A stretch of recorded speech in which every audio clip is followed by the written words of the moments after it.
simple question to start off with then, Stuart. Why did you write the book? What was the inspiration? So the book came about of a conversation I had with Scholastic. Lots of people presume that when I go and do my talks and I speak about things, it's going to be about knife crime and the effects of knife crime and what happened to my brother on that fatal night. And I say to people all the time, that's just one moment in time. I don't want that night to define who I am as a person and to be the only reason why I exist because of that night. So Scholastic wanted me to do a book about knife crime and the effects of knife crime. And I was like, well, I'm trying to look past that and look at the positives of life and how, we all have a part to play and positive reinforcement, all the stuff that I used to do as a form tutor more than as a teacher, the pastoral side of life. That those for me are some of the best conversations I had and some of the most lasting conversations on my students that I had. So I pitched an idea of them about this book that I wanted to write, which is about, tips and tools and markers and directions of how to be the most successful self. I've been in one school for 15 years and I've been teaching for 20 years. But then I saw a couple of things. If you could implement these things a bit earlier on, that would then help you become this great successful student that you got these grades and went off to do such brilliant things. So that's what I pitched them, and they were like, yeah, well, we don't really quite know if that's going to be ideal or not. And that was 2 weeks before lockdown. Lockdown happened. I stopped going in and around lots of places, started to twiddle my thumbs and eat lots of food. And then they phoned me back, I think, about a month later and said to me, oh, Stuart, do you know that book you thought about writing? Do you fancy giving it a go during lockdown? And I was just like, well, yeah, because I'm not doing nothing else. So yeah, every evening from my birthday, which is the 14th of April, right round till I think it was about sort of the end of August, beginning of September, 12 o'clock at night till 2 o'clock in the morning in my little shed, just writing away and trying to get across these key messages that I wanted young people to know about. So in terms of the book, are there any messages in there that you think would be suitable for teachers as well? 100%. And this is what I say to people all the time about the book. So all of us, I believe, are a small child trapped in an adult's body. We've all had something that's happened to us along our childhood. That will be a marker of, from that point on, you then became a different person. And unfortunately, mine was at 16 when we lost Stephen. And from that point, so inside of me, I'm a 16-year-old trapped in an adult's body. That's what I tell people all the time. And in that being, the book talks to the young person inside you. It talks to that younger version of yourself. And I say to people all the time, it either does one or two things. It either gives you a hug and says, you're doing great things, continue. Or it may give you a little kick up the bum and say, do you know what more are you doing? Can you do more? Is there anything more you can offer? Not just yourself, but also the world as well. So, yeah, it is for children. It starts off like sort of a good age range is sort of 9 to 10 years old. But again, like I said, I believe that all of us, and especially if you're a teacher, because I believe as a teacher, you have a mindset that learning doesn't just stop at one particular point and then that's it for the rest of your life. I believe that teaching and learning always happens throughout your whole of your life. And it's you just being an open vessel to be accepting of the lessons you could learn and then the message you can give other people. I was quite struck by the concepts early on in the book about the idea of a superhero. I think I remember you saying how important comics were to you. Yeah.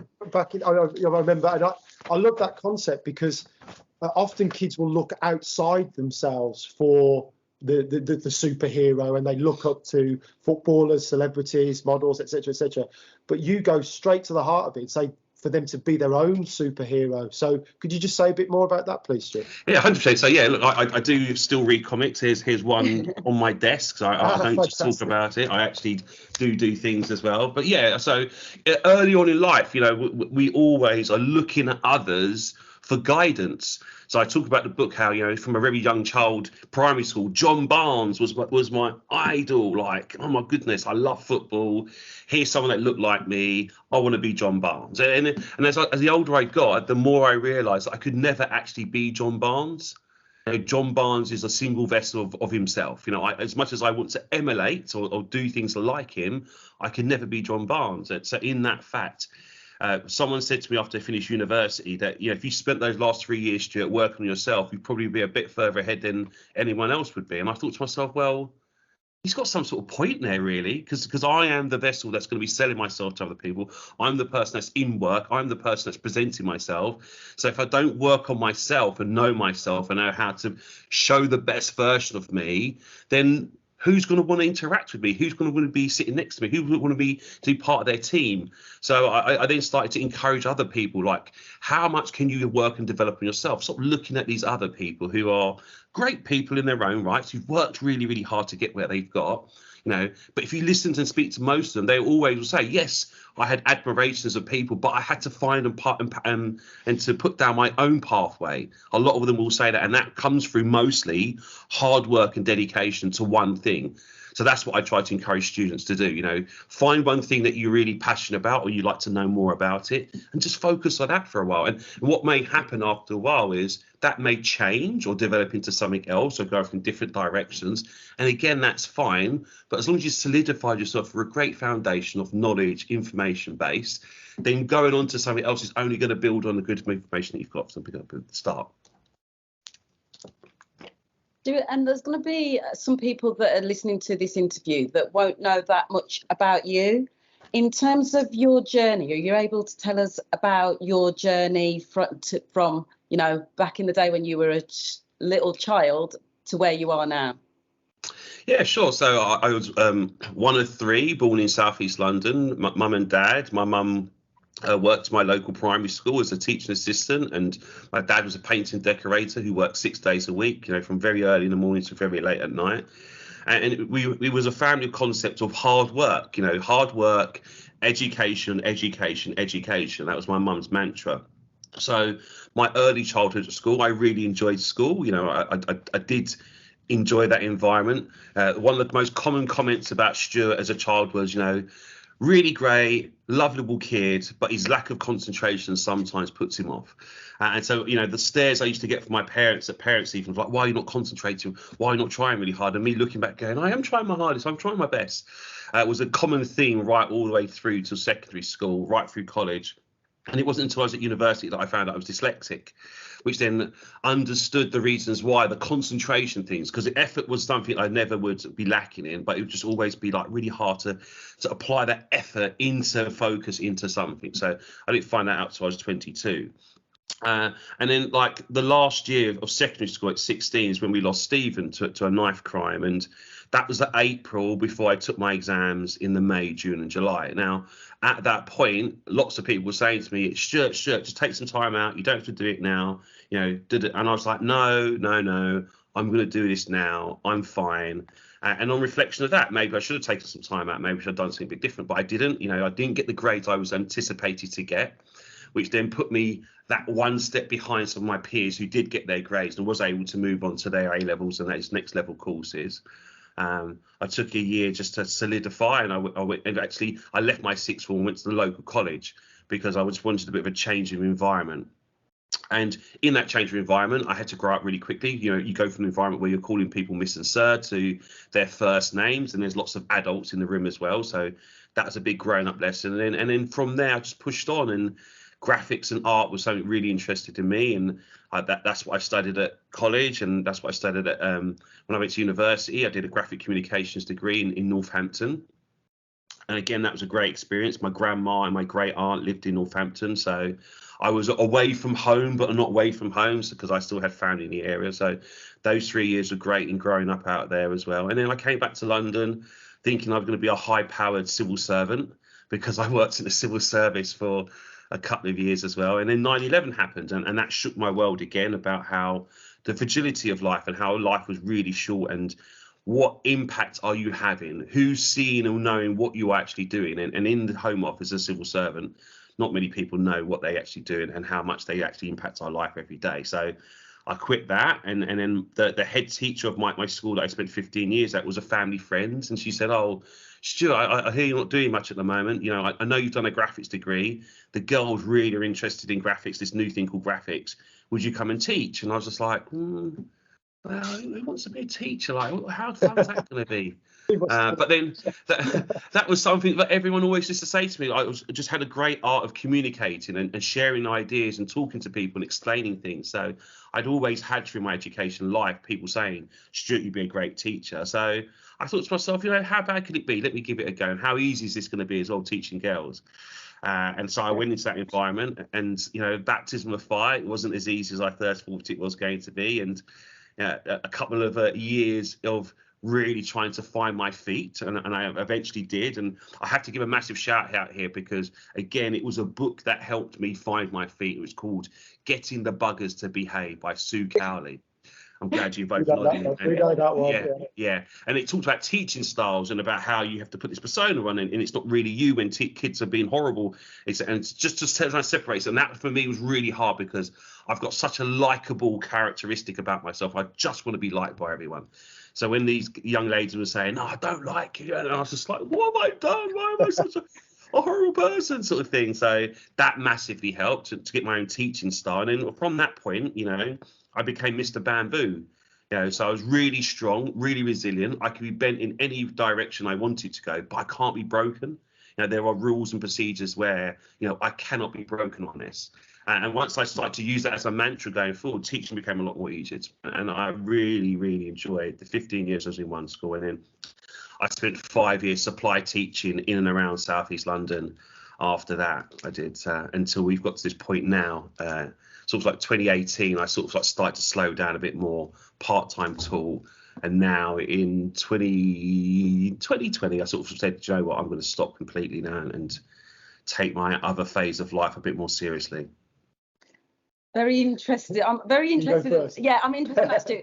A few things I'm interested in. I too am a DT teacher. Okay. So go for DT teachers.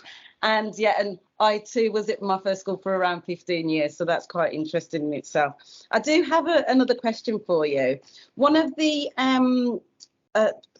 extracts in your books talks about, without dreaming, you never know what the possibilities could be. So what I wanted to know is, what's your dream now for the future? Oh, my dream now for the future right now is I'm trying to do writing into TV and film world, because after writing my book, I've realised that as wonderful as I think my book is, young people don't read as much as they used to. They now consume things through multimedia and watching things. So I'm now trying to put some of my content into that format so that I can then reach them that way there. So that's one of my big term dreams, and that all came about as well. And another massive shout out to Sir Ken Robinson. I don't know if you watched the TED talk that he did, which was one of the first TED talks that I ever watched about imagination, about creativity.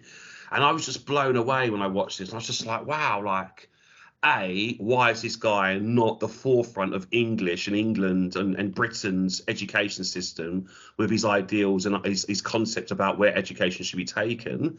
But two, how have we got this so wrong? How have we gone so far away from understanding that each child isn't just a vessel that we can pour into whatever we want, that we have to consider them first and what their likes and their interests are, and then how we can then use that to shape them around what the world will want from them, rather than the other way around. So yeah, that's where that came from. I'm a super believer of, we've got to try and help these young people to understand the power of themselves, because we do not produce, we can't dig into the ground and take out anything to sell to the rest of the world. So we have to sell our people, we have to sell our imagination, we have to sell our ideas, our work ethic, our the way that we can do things. That's what we have to sell to the world. And if we don't really prepare our young people for that, then what are we actually preparing them for?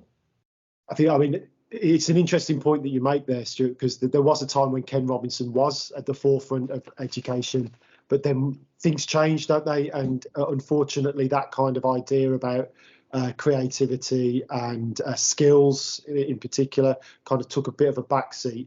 But I love that phrase that you use, Mr. Bamboo.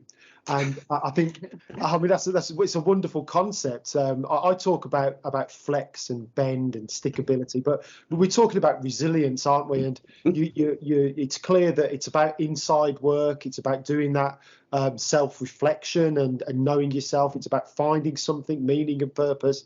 But then it's about sticking at it Stuart, and many times in your book you talk about resilience. How do young people, at a time where I recognise young people are finding it, that they get more and more knockbacks? I think it is hard, it is difficult, the challenges are enormous, particularly for young people that we work with in the Midlands. So some advice about sticking at it, Stuart, resilience. Yeah. How can our kids be bamboo like themselves? So yeah, there is lots of things about the 10,000 hour concept, isn't there? About that, you know, if you do 10,000 hours something that you've mastered it, you can move on. Sometimes it may be 10,001, maybe it'll be 11,000, maybe 15,000. You don't know when your time to step into the light will be, and that's the hard bit to try and prescriptive and say to young people, oh, you just do this, this, and this, and then you've made it. We're not in society like that, and that's because we're not just competing with the kids in the Midlands or the kids in England or Great Britain. You're now a global citizen. That's what the internet and technology has done. It's made the world a lot smaller in some sort of ways and a lot bigger in other ways. So yeah, I say to people all the time, that's exactly what we did as a family. That's what my mum and my fat dad has always done. You know, they held Stephen and justice for Stephen in sight of what they're going to do as their mission statement, and everything else then went alongside that and into that. Wasn't things that they then went, oh right, we're going to go off and do that. They were like, no, until we get to that landing point where we've got justice for Stephen, that's all we're going to do. And that took nearly 20 years. So, you know, and that's what I say to people, you know, we did the 10,000 hours, but that didn't work. So what was you supposed to then go, oh, well, we've done the 10,000 now, now it's going to do this. No, you just have to stay on the path. And that's what's so hard about life sometimes. The bits where you feel like you should be able to, or you deserve to, or someone else has got something and they've done exactly the same things and you didn't get. And why is that? That's what life's like sometimes. And you never know why they got and you didn't get. You know, maybe they were ready and you weren't quite ready yet. Maybe they did some extra things that they didn't tell you they did behind the scenes. I always say this to my son, you know, who's a keen footballer. I say to him all the time, so do you think that little Johnny who's in your class that thinks, oh my God, Theo's an amazing footballer, do you think he's just sitting there thinking that? Or do you think he's at home watching, practicing, reading, speaking about how he could become a better footballer? And that's my mantra. That's inside the book as well, that mantra. And this is the one I love telling my son all the time. Hard work beats talent when talent doesn't work hard.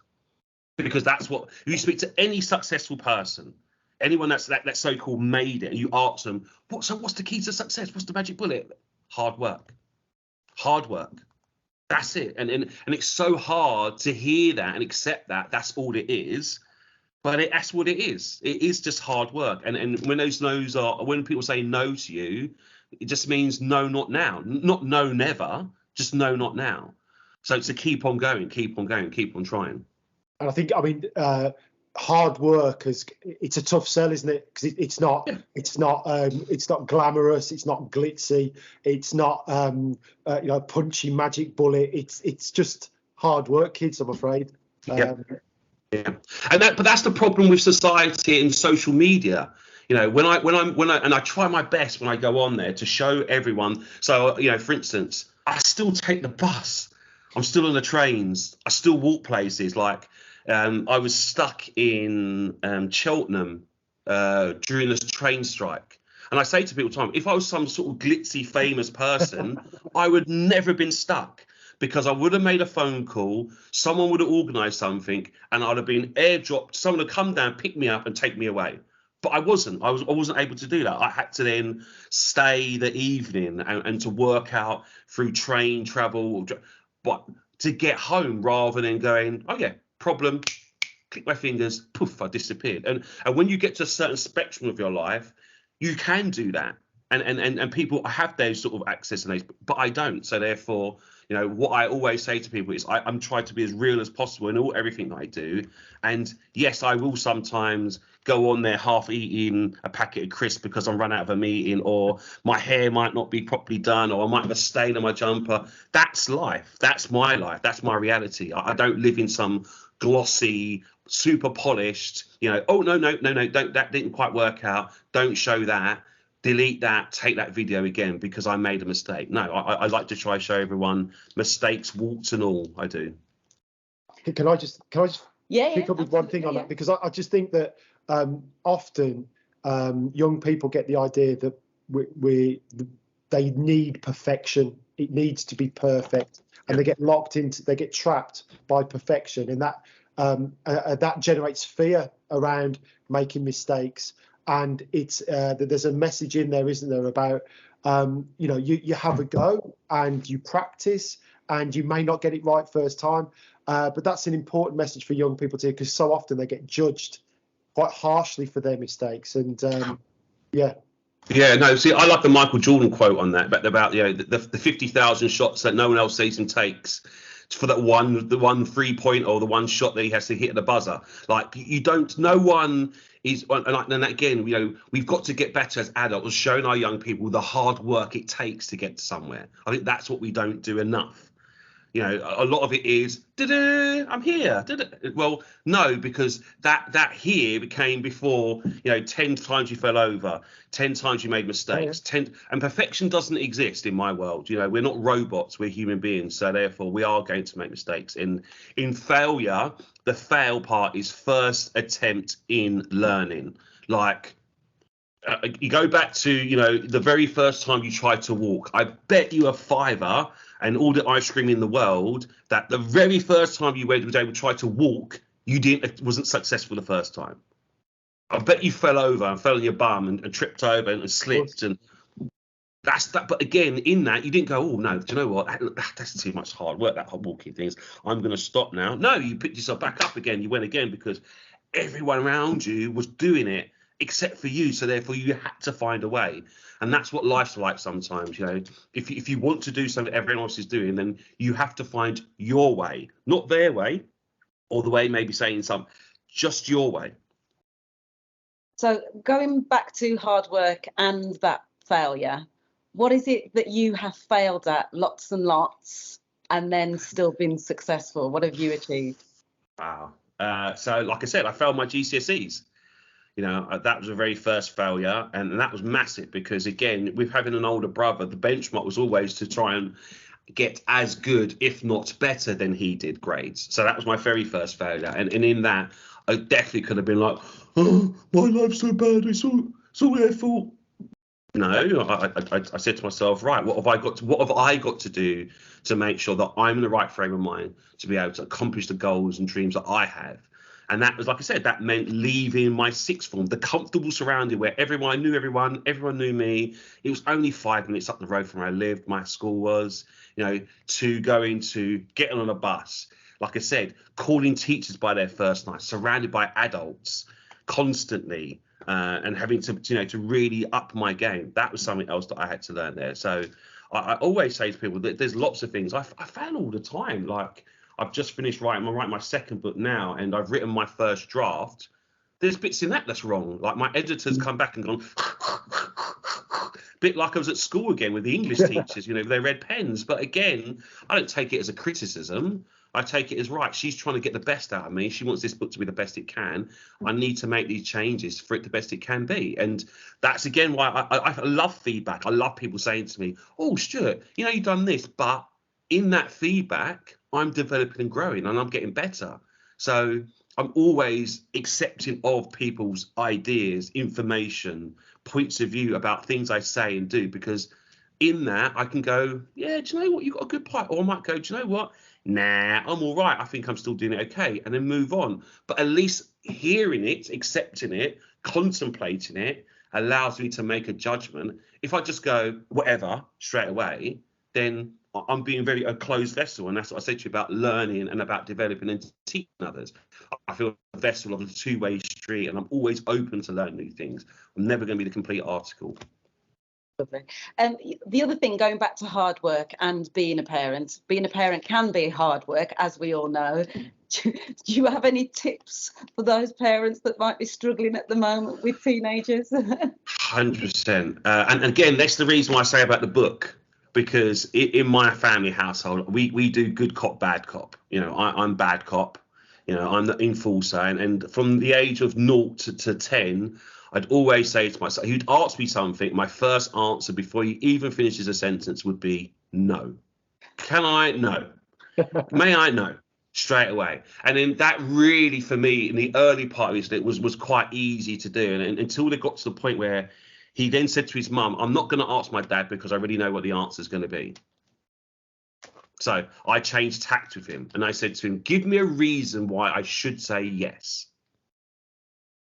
Why should I say yes? What have you done? What have you said? How have you behaved that allows me now to say yes to something? Because I want to say yes. I want to be that parent now that says yes all the time to you. And then that throws the ball from my call back to his call. Because if he hasn't listened to his mum and brushed his teeth or done his homework or missed like all these other things that where he has choices to make, now he's getting to be 11, adult, sort of like a little bit more grown up sort of state, And so now I place the ownership back to him. Once you start doing the things as parents that we want you to do, then when you come and ask me for something, my answer is going to be yes all the time because I want to say yes. So that's what I've done with Theo. And the second bit about the book is I'd say to people as well, use my book as the bad cop if you want to. So, because it's always that thing, isn't it, with kids? I can tell my son lots of things, and as soon as someone else tells him something similar, but just in a different voice and a different tone, oh my God, Dad, did you? And I'm like, dude, I've been saying that to you for the last 3 or 4 years. So that also helps, I believe. That outside voice sometimes just reinforcing the things that you like to say is also quite helpful. So yeah, just blame it on me. I tell people all the time. Well, we're going to say we're going to tell all the kids that Stuart says. So Stuart says, but it's a really good point that you make there, Stuart, about messages, because as teachers, they have form time. They're told in assembly, and this message is almost constant. But the reason for this conversation today is because it does take somebody else, somebody recognisable, somebody with a public platform, somebody they can see has influence and import. They needed to hear it from them as well, and so that is part of why we're here today. I mean, I was going to ask something if you don't mind. We've got a couple more questions. There's when I heard you talk, you said something about because kids moan a lot, and we've got to be honest about kids. Kids moan a lot about how much it annoys them, and they this bugs them and this annoys them. And you said something like, "Well, ask yourself why," and I think that fits into your idea of kind of like taking ownership and being independent. So help us to deliver that line, because I think kids do need to hear that sometimes. Yeah. So this is all based around a good friend of mine. He was his wife. I sometimes say it was him, but he corrected me the other day. It was his wife that said this to him. He said, "Someone else's opinion of you is none of your business." And now for me, like I said, as a likable person who wants everyone, that's hard to hear. Yeah. That is super hard to hear, but it's so true, because I cannot convince anyone else to either like me or to go along with something that I want to do. I'm in control of myself, and that's why the whole Marmite thing comes along with me as well, because I tell people all the time, I'm like Marmite. People either love me or they absolutely hate me. That's fine. And I say to people all the time, the people that love me, I want to be around them. I have to interact with them. The people who don't, take a ticket, join the line, because I'll get to you when I can get to you, because I'm enjoying myself with people who want to be around me. So that's what this mantra around, always when something does bother you, and that's also what it was as well, when I feel like as friends sometimes people say things to make you go alongside with them. So I don't like this person. I don't like this. When you verbalize that, what you're really saying is, I want you to join me in that thought or train of thought. That's what you're saying. And what we need to do to resist that is to go, well, why don't you like that? What is it about you don't like it? Can you explain to me? And if the person can give you some explanation about it, cool. That's your parameters. That's what your list of criteria says you're acceptable or not accepting. But that's not my list of things. And I'm now allowed to make that judgment whether I like or dislike. And if I say, do you know what? I quite like it, they're not too bad. That then shouldn't then make our friendship dissipate and go away. If we're true friends, you should be able to appreciate that we're going to like and dislike some things together. And in that, that's fine, because there will be things that we have common ground that we go along, we do like together. And I think that's also what happens with kids as they grow up and get a bit older sometimes. You know, I remember saying this to my form tutors as well. I used to love saying it in year sevens. You know, all of you now, all you besties now, yeah, I bet in 5 years' time, you're not all besties anymore. And they're like, oh, Mr. Lawrence, what are you talking about? She's my... And lo and behold, people change. You know, things happen to them. They're influenced by different things. They go off in different directions. They have things that they used to like, they don't like anymore. And in that, they just form apart. And it doesn't, again, I just say to my form all the time, like, just because you may have gone apart a little bit, it then doesn't mean the commonality of us being a form group should disappear, because that's our collective acceptance of everything. We're a form group of 30 with Mr. Lawrence as El Capitano, and we then march forward, you know. Yes, and outside that group, you may have other friendship groups, but when in told, 11, 10, 9, 8, 7 SL, as we used to be called form classes, we're a collective, and we should be able to have an understanding on that basis. Where it goes after that, it doesn't really matter, you know. But again, like I always say, stop trying to influence others on your personal likes or dislikes. You know, have a conversation with someone, but if someone says, oh, do you know what? Nah, I'd rather go this direction. It then doesn't mean you can't be their friend, or you shouldn't like them, or they should be cancelled in any way. It just means, you know what, there's a difference, and in that differences you can learn something and they could learn something. Peer pressure is huge for young people. You got any tips for our young people about resisting that peer pressure, especially when it's negative? Yeah, and this is really hard, isn't it? Because for me, peer pressure usually comes in the form of, and especially in the negative, because we can have peer pressure for good, we can, but the negative side of peer pressure is when someone knows that rather than conforming and doing something that everyone else is doing, they just want to be different in some way. They just want to be, you know, the teacher says no talking now, and they've got to be the one that continues to have their little conversations quite everywhere. Like, cool. But in doing that, we don't need to drag others with us on that. And this is also what I always find as well. In that negative peer pressures, it's usually the minority trying to affect the majority. And the majority needs to understand that it works as numbers. If there's more of you than of them, then you can put your ideas and oppression onto them rather than taking that effect on for them. You know, and this is about the analogy about the fruit bowl, you know. They keep on saying, you know, it only takes one piece of bad fruit to make all the rest of them bad. Well, why is that? Why does it, like, you could have 10 bits of fruit in there and it's only one bit of fruit that make, why could another 9 bits of fruit don't make the one bit of fruit good again? Like, why does it not like that? And I think that's my influence that I try to say to young people. Why can we not just change the script on it all?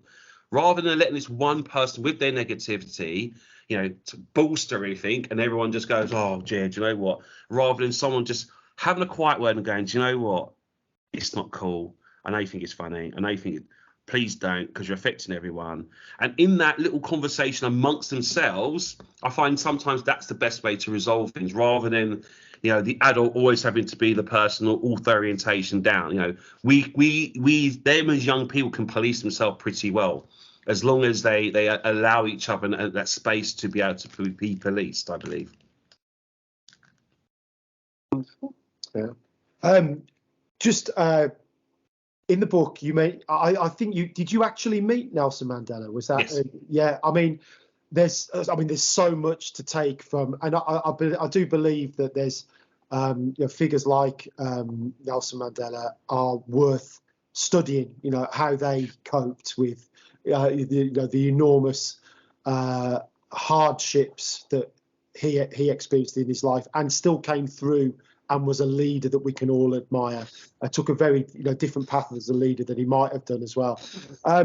What did you learn from the great man himself? What did you learn from that meeting? And what would you say? Why should, I mean, a figure who maybe is quite historically distant now for young people, but I mean, I still think there's a reason to go back. I'm a history teacher, so there's a little bit of me, but young people should look at figures like that. So what did you get from that meeting? But what could young people, it might be the same thing, I think, Stuart. Yeah, I think it's humility, and he was such a humble person. I say to people all the time, of all the people I've met, They say about, when you meet someone great, there's an aura about them. I've never met someone that had that aura like Nelson did. And at 16 as well, I didn't quite know and understand what it all was. And it wasn't until I read the book Long Walk to Freedom that I then realized of the sacrifice that he made and what he missed out on in trying to achieve this insurmountable task of apartheid, ending abolishing apartheid. And there was many times in the book he talks about being able to be let out the back door and, take an easy way and out. And he's like, no, I'm not going to do this. And I say to kids all the time, he didn't do it for himself or for his family or for the black people of South Africa. He always talks about he did it for the whole of South Africa, because he understood that this was wrong and everyone was being affected by this. And I say to all the time, like, if I can just emulate a little bit of what he was, to be humble, to be kind, to think of others. Like, he never needed really to come and see my mum and dad, when he came over to England. There was a lot more important people that he could have gone and met, dignitaries, the Queen, the list would have been endless. But he spent the time. He spent 2 hours, and I say to people all the time, without his input, without the few words he did come out afterwards and say to the press, the media, that would not have, if he didn't come and do those things, I don't believe we would have ended up in 2012, all those years later, at the outcome that we did have, because he was the first person of any note to stand up and say, this is wrong. There's something going on here. This doesn't quite make any sense. Like, why are we treating these people like this for? Is it just because of the colour of their skin? Come on now, Britain. You supported me all this time saying how apartheid's wrong on so many levels, but now inside your own country, you can't, resolve a small issue like this. And that, for me, as I said, I'm always indebted to him. And that's why I always will talk about him. He's my very last slide in all my presentation decks that I do, and my very first slide, because his quote of education being the most powerful weapon which you can use to change the world, I just think is insurmountable as a quote, because he's not directing it at one person. He's asking all of us, with the knowledge, with the information, how can we make this world a better place? Not for ourselves, but for everyone. How are we going to do it? And I think that's a great challenge to continue to think about and continue for us to continue to strive for. I mean, that contained within that is really the answer to this question, Stuart. But you might have something else to say about it. I think, the young people across the Midlands, across our trust, we're asking them to have impact, to go out and make a difference.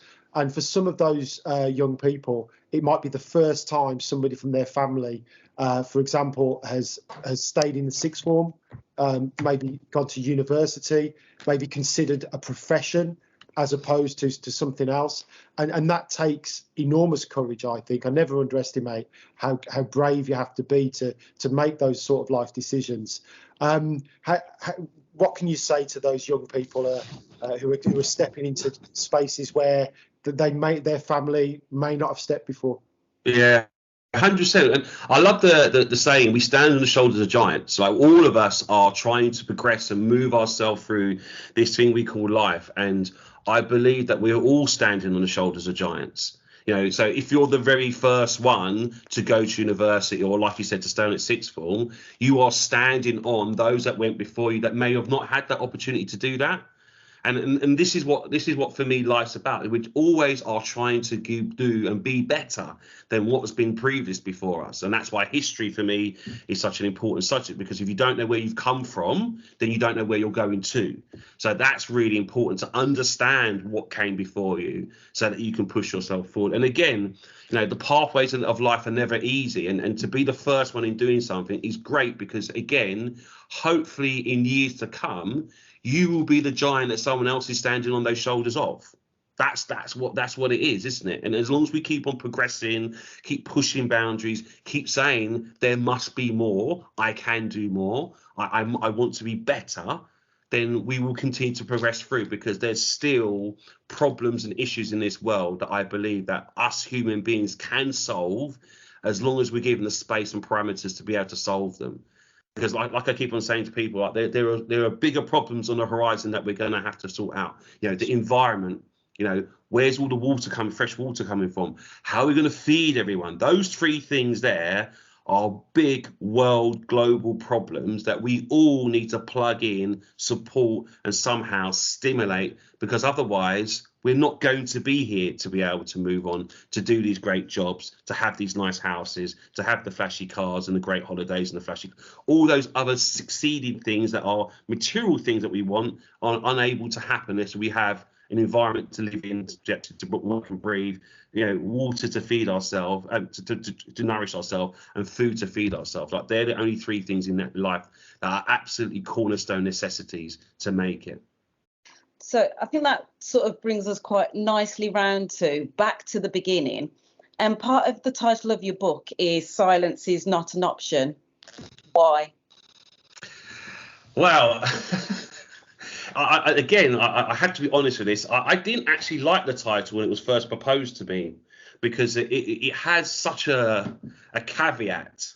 It does. But the more I think about it, the more I'm happy that we have gone with it, because that's also what I'm asking people to do. And again, it's not. And there's an analogy here I use is, not every day am I slaying dragons. Not every day am I, you know, killing it. Some days I'm just at home. You know, I've got a little dog now, which I've got to look after. You know, there are simple things in life that I do sometimes when I'm not out there doing the wonderful things that I'm trying to do of changing the world. So, but everyone's going to have a point in time where you might be asked to step up to the bat and the plate and start swinging. And at that point, I need to make sure you've got enough gumption and courageousness about you to be able to swing that bat as hard as you can and probably try and knock it out of the park. So that's the reason why, you know, I do believe that everyone's going to have a part to play, like I've said before. But when your actual time to step up and play, I don't know. But I want you to be prepared and ready for that. Wonderful, thank you. Yeah. I was just going to ask one final question, Stuart. I mean, you know, the love and affection that you have for your brother is evident. It's threaded throughout the book. We've got a Stephen Lawrence Day now in the calendar. I mean, what would you call on our young people? What would you call on them to do to honour the memory of Stephen? Yeah, so Stephen Lawrence Day is about you being the best version of yourself, and using that day to able to highlight that in some sort of way. And again, just because your friends may like music and think she's going to go and be the next Hollywood star, it doesn't mean that you have to be exactly like them. What are you good at? What do you like? And we want to use the day for everyone to have that space and time to go, do you know what? I want to be an engineer. I want to be a gardener. I want to be a footballer. And then for us and the schools and communities to somehow find ways to facilitate those ideas and to really stimulate those young people into believing they can achieve. Because again, part of life, I believe, is yes, you have ideas, but if you don't believe that you're able to accomplish that idea, then what's the worth of having that idea for? You know, and sometimes in accomplish that idea, you'll not be able to do it by yourself. Sometimes you need help and support, and it's then where do you get that help and support from? And that's what the foundation is trying to be. It's trying to be the conduit so that it can offer people, if they may not have it in their local communities, help and support in being the best versions of themselves. So that's what I'd love people to do in the day. And obviously, you know, Stephen was, I tell people all the time, he was a lovable, great, super intelligent, super cool guy that everyone wanted to be around and everyone wanted to know. And in that, he didn't ever let it go to his head. He wasn't one of those people that was like, oh yeah, I'm the big I am, so therefore, and discarded people and pushed people to the side. He was a pair of people to bring people together and to support people who may have not even felt like they needed that kind of support as well. And one of the best stories I can tell you about Stephen was whenever, so like any sibling, you know, as having a younger sibling, whenever he went out, I had to go and tag along with him, you know, and obviously like any older sibling, like, oh my God, what have you got to come for? But if any of his friends challenged that same question of, oh, why is Stuart coming for? He's such a he'd be the first one to say, do you know what? Don't speak to him about like that. He's my younger brother. He's here. It's cool. We're going. He's with us. Let's go.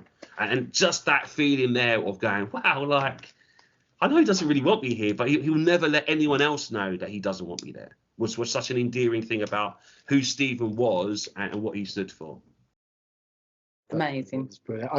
I mean, if you don't mind indulging me on this, Stuart, I'm going to ask for some personal advice for myself, because I know you're a big journaler and you recommend it in the book. So, and I'm not, and I know I should be better at doing it. So there you go. So can you give, I mean, it's all well and good. Teachers are good at asking for advice on behalf of other people. So can you please tell me why I need to be journaling, and tell me off, please, Stuart.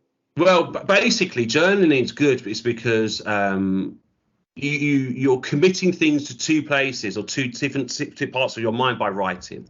So when you have an idea, if you're to write it down, the kinetics you need to be able to translate that idea through to your arm, but for your fingers to do the writing, commits it to one place, and the idea then gets stored hopefully in your long-term storage.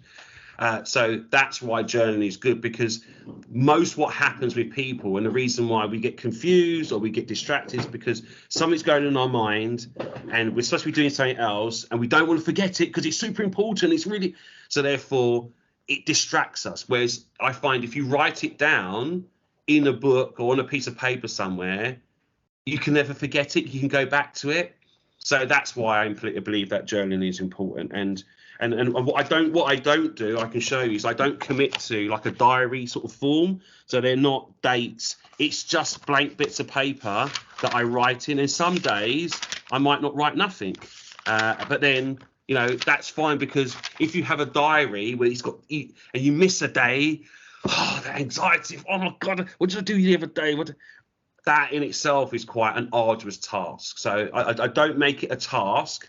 I just make it something that I try to do every day, or try to do every now and again. And a great place to start for young people is just to write down what you learned during the day. Is a great one to do. What did I learn today? What's the most interesting thing someone said? What do I got to work on for tomorrow is another good one. And just writing those things down. And that's a great way to start journaling. It really does. But I say to people all the time, what did you do in 2006 in April? One day in April in 2006, what did you do? And most people go, what? I can't remember that far back. I go, hold on a second. I'll go and get my journal. I can tell you what I did. I can give you some sort of idea of my mind state at that point. So that's, again, as we get older, it's good to reflect and look back and go, do you know what? I was going through a tough time then.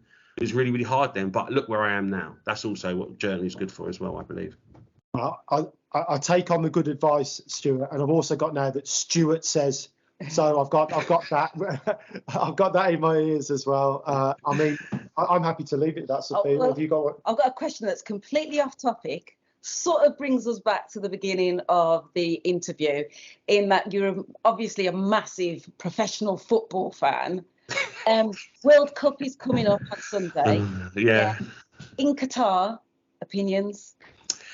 Yeah, so I've just finished watching the FIFA program on Netflix, and for me, this is also what life's about with human beings. We're not fallible creatures. Like, we are very susceptible to sometimes doing and being the wrong type of person. And for me, there are so many fundamental things for us to talk about Qatar. But I will leave you with this, and this is going to be one of my topics on another podcast, which was.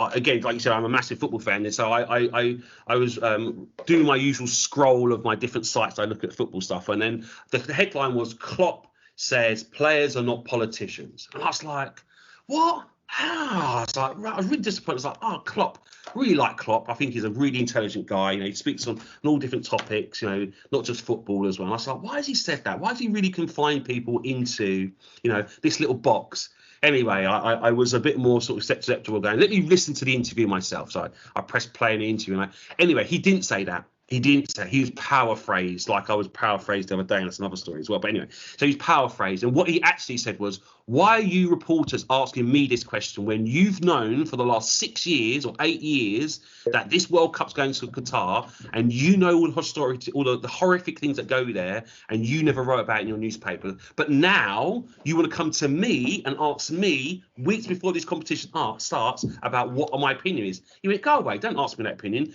You write the stories you're supposed to be writing in your newspapers, and we'll start from there. So obviously he's turning the focus back onto them. So what do? They turned the focus right back onto him again by using the headline, Klopp says players are not politicians. And I just thought to myself, wow, that's how invidious and devious the media can be into shaping hearts and minds of people just by reading. Because again, life's busy. Some of us don't have time to really delve deep. We're just catching headlines of things.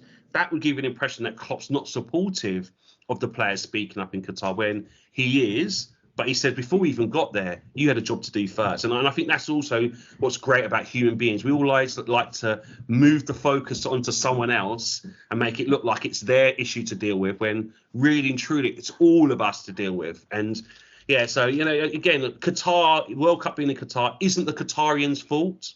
You know, that's not, they played the game with the way the game was supposed to be played back then, which was to pay people off, which was to control. That was what happened. And it's until we accept that what it was then, and that's the reason why they got it, that's why they're there. But I don't, you know, what happens in Qatar, again, someone said to me, Stuart, well, why don't we have the same sort of arguments about Amsterdam, for instance, with the liberal points of Amsterdam have? Why are we not saying, well, why is the whole world not like Amsterdam?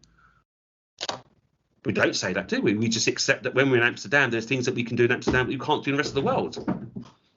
So I'm afraid to say my point of view is, when you're in Rome, do as the Romans do. And I'm saying Qatar has had a tradition of the way they live their life for hundreds of years. And we have to, as human beings from other countries, go there and try to respect as much as we can their rules, their procedures, even if we don't agree with them, I'm afraid.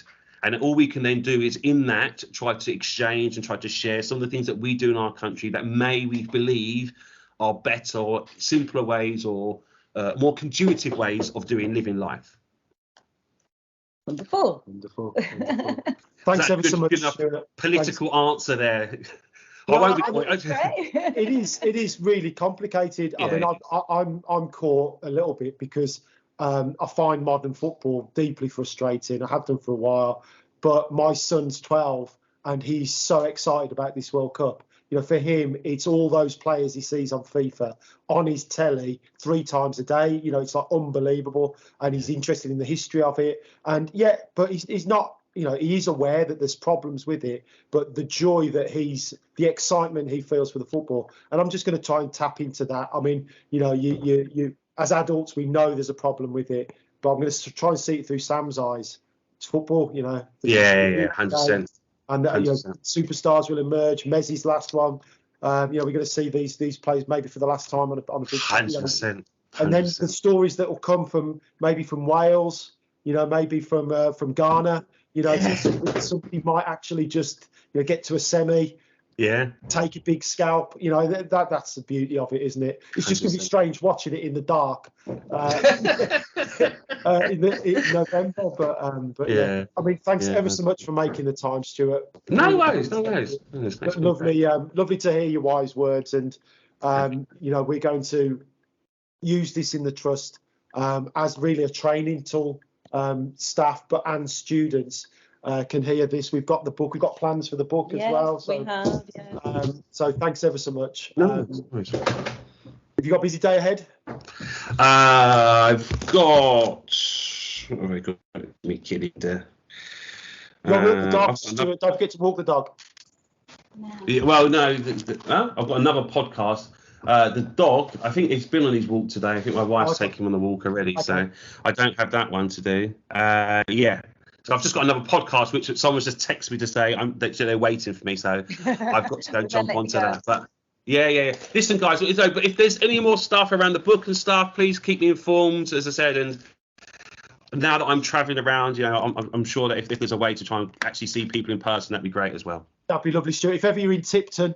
Yeah. We've got a job going for a DT teacher if you want. Okay. Thanks ever so much.